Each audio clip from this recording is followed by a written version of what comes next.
Donald Trump, convinced that tariffs were the ultimate weapon of power, lobbed a 25% economic grenade straight at Canada's core industries: steel, aluminum, automotive, believing arrogantly that Canada would fold, that Prime Minister Mark Carney would panic, that the provinces would beg for mercy, that the world would stand back and watch America win. But that's not what happened.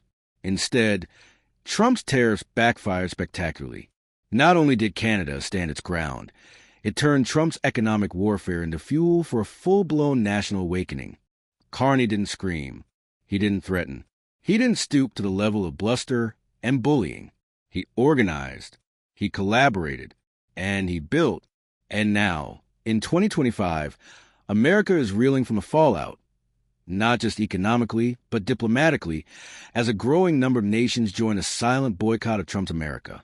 If you're done watching corrupt elites rig the system and leave you behind, subscribe now. If you want real talk, raw truth, and zero spin, this is your channel. If you're ready to fight back, hit that subscribe button and stand with us. The empire of intimidation collapses. Trump's philosophy was simple: throw your way around, slap tariffs on allies, then watch them crawl back to the table. He framed the trade deficit as betrayal. He claimed that Canada was taking advantage of the U.S. and used that excuse to justify unprecedented tariffs on Canadian goods. But instead of weakening Canada's economy, he catalyzed it. Canadian exports to the U.S. dropped sharply. Yes, but trade with Europe, India, Japan, and Southeast Asia exploded.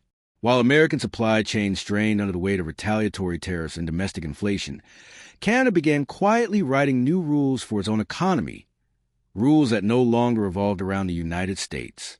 Carney's response: calm, ruthless strategy. Mark Carney, trained economist and former governor of the Bank of Canada, didn't blink. He didn't react emotionally. He played a longer game. While Trump took to Twitter to rant about disloyal allies and bad deals, Carney got to work behind the scenes, leading a national strategy session with provincial leaders, industry experts, and international trade diplomats. His strategy? Three-pronged: internal resilience, strengthen interprovincial trade, reduce regulatory bottlenecks, invest in domestic production, global diversification, expand trade ties with countries beyond the U.S., targeting high-growth Asian and European markets, infrastructure sovereignty, build new pipelines, rail corridors, and ports that bypass U.S. choke points and give Canada direct access to global trade. It was deliberate, it was surgical, and it worked. Ontario plus Alberta equals an unstoppable force. For years, Ontario and Alberta were seen as ideological opposites. One was the heart of Canadian finance and manufacturing, the other the engine of oil and gas. But under pressure, they forged an alliance that changed the trajectory of Canada's economy. A new energy corridor was born, pipeline projects jointly funded, regulatory approval streamlined, and LNG export terminals positioned on both coasts to reach Europe and Asia. Alberta's resources fueled Ontario's industries, and Ontario's tech and manufacturing modernized Alberta's extraction and delivery methods. Trump's tariffs didn't just fail. They brought Canada together in ways no leader ever had. Buy Canadian wasn't a slogan, it was a revolution. While Trump's America spiraled into inflation and debt, Canadians turned inward, but not in fear, in pride. The boycott of American goods didn't need government mandates. It was citizen-driven. It was patriotic. It was powerful.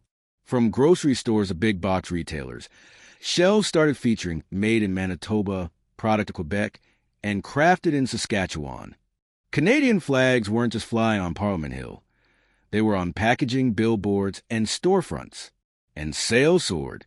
Local brands outpaced foreign ones for the first time in decades. Farmers, factory workers, and small businesses all saw the same thing: a country investing in itself. Trump's credibility shatters on the global stage. While Carney was building trust, Trump was burning bridges. Germany, South Korea, South Africa, Japan, all targets of impulsive tariffs or baseless accusations. American embassies became centers of damage control rather than diplomacy. Trade summits turned into awkward confrontations. Allies grew tired of being threatened. And behind closed doors, foreign leaders started comparing notes.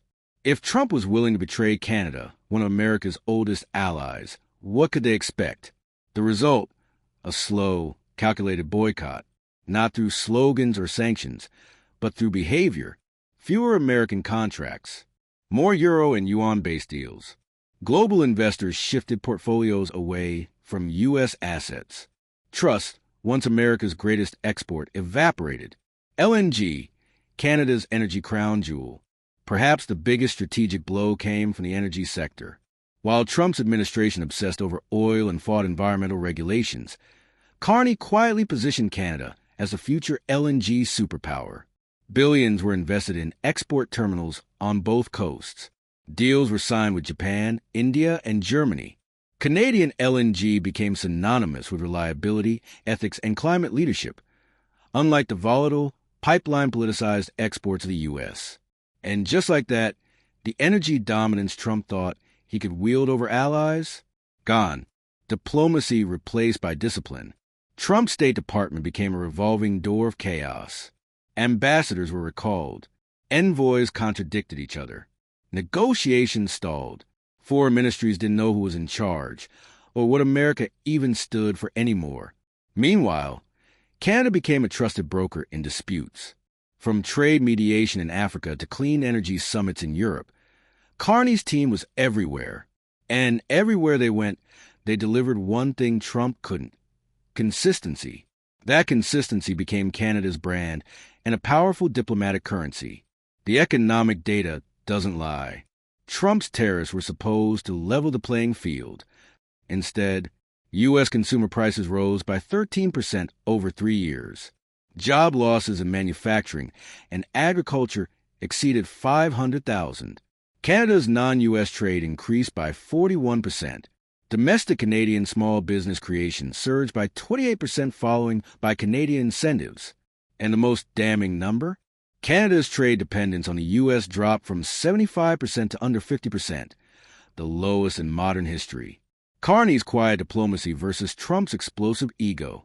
Where Trump demanded applause, Carney built alliances. Where Trump weaponized tariffs, Carney weaponized reliability. Where Trump insulted global institutions, Carney strengthened them through consistency, humility, and results. And in the end, it's clear which leadership model won. The boycott is real and it's permanent. American businesses are now facing the long-term consequences of lost trust. European buyers are signing contracts with Vietnamese and Canadian firms instead. South American nations are bypassing U.S. corn and beef in favor of stable suppliers. Even American tourists are facing cold shoulders in destinations they once dominated. This isn't just a temporary reaction. It's a generational shift. The world got a taste of what a post-American trade network looks like, and they liked it. The trade war Trump launched wasn't just a policy mistake. It was a moral failure. It revealed a worldview rooted in domination, not diplomacy, in threats, not thought. Carney's response wasn't loud, but it was lethal in the best way. Strategic, steady, and unshakable. Now the scoreboard is plain for all to see. Trump destabilized his own economy, fractured global alliances, and invited retaliation. Carney transformed Canada into a sovereign, respected, globally diversified power. Trump's tariff bluff didn't break Canada. It broke America's illusion of invincibility. And the next time a U.S. president tries to strong-arm a partner with economic threats, they'll hear one word echoing from Ottawa to Berlin to Seoul: Carney. Trump's boomerang strategy, tariffs that hit home. Let's get one thing straight. Trump's tariffs weren't just bad policy. They were a self-inflicted wound masquerading as a strongman strategy. He claimed his 25%, 35%, and even 70% tariffs would teach Canada and the rest of the world a lesson that these taxes would punish cheaters, freeloaders, and globalists. But who paid the bill? American families, small-town manufacturers, Midwest farmers, anyone who relied on stable cross-border trade to keep their businesses alive. And while Trump ranted about winning trade wars, Walmart shoppers in Ohio and Iowa were watching prices spike. Tool sets made in Ontario, now $80 instead of $60. Auto parts from Quebec, suddenly 40% more expensive. And no, the Canadian companies didn't pay the tariffs. U.S. consumers did. That's how tariffs work. Mr. R the deal. U.S. businesses break ranks. We can't afford this. Trump expected loyalty. What he got was rebellion. By year 2 of his economic crusade, U.S. businesses had had enough. The National Association of Manufacturers issued statement after statement warning of impending layoffs. Retailers across the country began quietly pulling back expansion plans. And auto executives, yes, even those in Michigan and Ohio, started moving assembly to Mexico or investing in Canadian plants instead. Because here's the brutal irony. Trump's tariffs made Canada more attractive to American companies. Lower instability, better trade deals with Europe, infrastructure investments that actually got built, and under Carney, regulatory clarity that didn't shift with every tweet. American CEOs stopped asking how we beat Canada and started asking why aren't we more like Canada?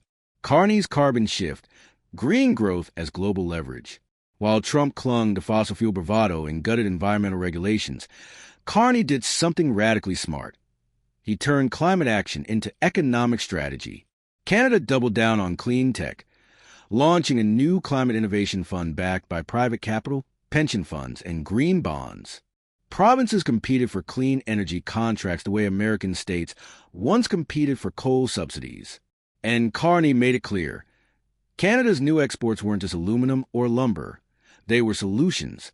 Hydrogen tech from Alberta, carbon capture breakthroughs from Saskatchewan, AI-driven smart grid systems from Toronto. By 2026, over a third of Canada's new export value came from clean innovation, sectors Trump had abandoned. While American cities flooded and burned, Canada became the golden nation for resilient, scalable, clean infrastructure. That wasn't an accident. That was strategy. Global Boycott 2.0, from markets to minds. It wasn't just governments turning away from Trump's America. It was people. Consumers across Europe, Latin America, and Southeast Asia began avoiding U.S. products, not because they hated Americans, but because they were tired of unpredictability, tired of empty threats, tired of deals ripped up with every change of administration. The Trump tariff effect became a case study in international business schools. And U.S. goods started carrying the silent stigma of a country that couldn't be trusted to honor contracts. Meanwhile, Canada's global brand soared. Not flashy, not loud, just consistent. You wanted maple syrup? It arrived on time. You needed heavy machinery? The Canadian plant delivered. You signed a 5-year supply deal with a Quebec tech firm? You didn't wake up to tariffs, threats, or renegotiations the next morning. The quiet trust Canada built under Carney became one of the most valuable commodities on the planet. Provincial empowerment, Canada's secret weapon. Here's what Trump never understood. Canada doesn't need a king. It has provinces. When Washington tried to muscle Ottawa, it underestimated the power of Alberta's energy lobby, Saskatchewan's agri-tech push, and Ontario's industrial machine. Under Carney, these provinces weren't sidelined. They were empowered. The federal government didn't dictate. It coordinated. The premiers became partners in strategy, not pawns in a federal game. And that unity gave Canada a flexibility the U.S. couldn't match. While Trump was calling governors weak, ungrateful, or failing, Carney was inviting premiers to the negotiating table.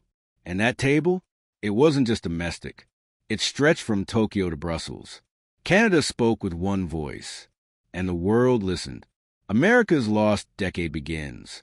By 2027, the signs were undeniable. The U.S. had lost its edge, not from external enemies, but from internal sabotage, self-inflicted wounds from a leader obsessed with applause, not outcomes. National debt passed $40 trillion. Inflation remained stuck above 6%. Investor confidence plummeted as interest rates seesawed with every Fed firing. Key allies like Germany, Brazil, and South Korea shifted major trade deals to the EU, Canada, and India. And perhaps most symbolic of all, for the first time in history, the G20 summit did not take place in the U.S. It was hosted in Montreal. Because when world leaders asked, where can we meet and make real deals, the answer was no longer Washington. It was Carney's Canada. The Carney doctrine. Stability is power. There was no single speech, no dramatic moment, just a shift, slow, deliberate, and undeniable. Carney proved that economic power doesn't require tanks or tweets. It requires trust. And trust is earned, not demanded. His doctrine was simple. Empower provinces. Strengthen infrastructure. Diversify trade. Keep politics out of central banking. And never, ever use your allies as punching bags. This isn't soft leadership. It's smart leadership. And in a world exhausted by Trump's emotional roller coaster, Carney's discipline became the new standard. Donald Trump wanted to teach Canada a lesson. He wanted to show the world what happens when you defy him. And he did. He showed them what happens when you lead with ego, punish friends, and ignore facts. He showed them that fear-based policy burns bridges that take decades to rebuild. He showed them how a global superpower can collapse inward under the weight of its own arrogance. But Mark Carney taught a lesson too. He showed that dignity isn't weakness, that strategy beats spectacle, that collaboration builds empires, and coercion destroys them. He taught Canada to stop looking south for approval and start looking outward for opportunity. Trump tried to crush Canada's economy. Instead, he gave it independence. He tried to break Carney's leadership. Instead, he built his legend. And while America limps through crisis after crisis, the world keeps looking north, toward the quiet, calculated, sovereign country that refused to be bullied. That country is Canada, and that legacy belongs to Mark Carney. The Maple Wall rises, Canada's soft power era. Canada's response didn't just win headlines, it won markets. Under Carney's guidance, Canada stopped playing the junior partner in the North American trade relationship and began forging an entirely new identity, the soft power superpower. While Trump's America doubled down on confrontation, Canada leaned into consistency. Where the U.S. burned bridges, Canada built them. And while the White House raged on about loyalty in America first, Carney was busy signing memorandum after memorandum. Clean energy with Germany, AI research with South Korea, sustainable agriculture with India. The Maple Wall, as European economists started calling it, wasn't made of tariffs or threats. It was made of reliability, predictability, honor. It was made of a government that didn't change policy on a whim or insult its allies on social media. It stood for rule of law, for multilateralism, and for the radical idea that trade is a relationship, not a zero-sum brawl. Canada became the new hub for global business, not because it had the biggest army or loudest media presence, but because it could be trusted. In an era of volatility, Carney gave the world something invaluable: certainty. Trump isolated, Carney elevated. By 2028, Trump's America had entered full diplomatic isolation. Japan downgraded its bilateral trade focus with Washington. The UK began treating Canada as its primary post-Brexit North American partner. Even longtime allies like Australia and France began aligning more closely with Ottawa in joint ventures, sidestepping the dysfunctional circus unfolding daily in D.C. And Carney? He didn't gloat. He didn't tweet memes or invent nicknames. He moved forward. He launched a Sovereign Trade Innovation Council, a cross-sector, cross-provincial body that fast-tracked technologies in logistics, AI-driven trade compliance, and supply chain automation. He invited partners from Denmark, South Korea, Chile, and Ghana to join as equals, not subordinates. In every way, he flipped Trump's economic nationalism on its head. Where Trump tried to dominate, Carney chose to collaborate. And in doing so, he didn't just stabilize Canada. He redefined leadership in the 21st century. Canada, under Carney, didn't just weather the tariff war. It transformed because of it.